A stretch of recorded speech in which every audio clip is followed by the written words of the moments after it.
got a fun video of a Tesla owner that breaks down the true cost of ownership, and some of these numbers might actually surprise you. One of them surprised me in that he really uses full self-driving in town. Let's take a listen. I got this 2022 Tesla back in October 15th of last year, and I think it's a good time to tell you what the monthly expenses have been for me since now it's July of 2025. So the biggest bill is the insurance. I pay $145 a month, which is still really good for full coverage on an electric vehicle.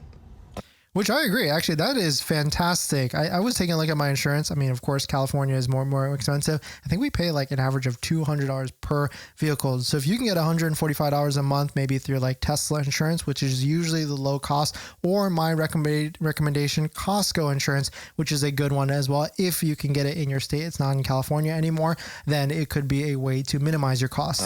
Most people have told me that. The next one, my electric bill has fluctuated between $86 and $100 a month extra on what they usually are. That to go into that, it will be lower when I stop working 60 hours a week, because I have to now be at work 6 hours a week and I have a round trip 50-mile commute.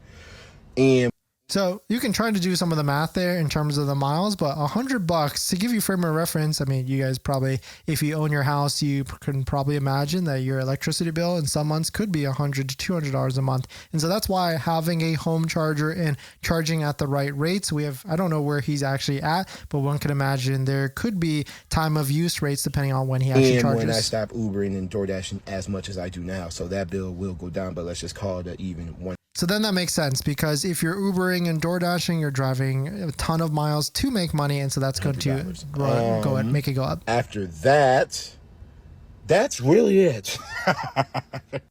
No, I'm lying. There is two more bills, but they're at my discretion, which one is full self-driving. It's $100 a month. Full self-driving, auto park is all included in that. I use them daily. Okay, I get my money's worth. Especially when I found out you could put the full self-driving navigation with my Uber.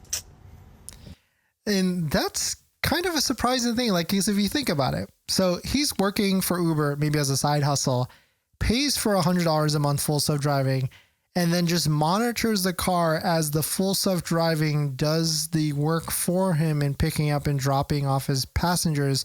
Maybe not 100%, but 80 to 90%. Of course, he can't just sit there on his phone because maybe the passenger would freak out. But that's kind of an interesting, I mean, he can't either sleep either. He still has to monitor, but at least he can kind of sit back and relax and monitor the vehicle as like manage the vehicle, manage the Uber driver, or manage the Uber with the, essentially robotaxi that it actually has. So pretty fun way to think about this with the robotaxi and the Uber combination here with the Tesla vehicle and his cost with that, which of course, if he's Ubering, he can write off the full self-driving costs. The next one is the smallest one, and that's the connectivity on the car, so I can watch Netflix or anything like that when I'm sitting at the charger or anything. And I pay for the year up front, which so I brought it down from $10 a month to like $8 a month.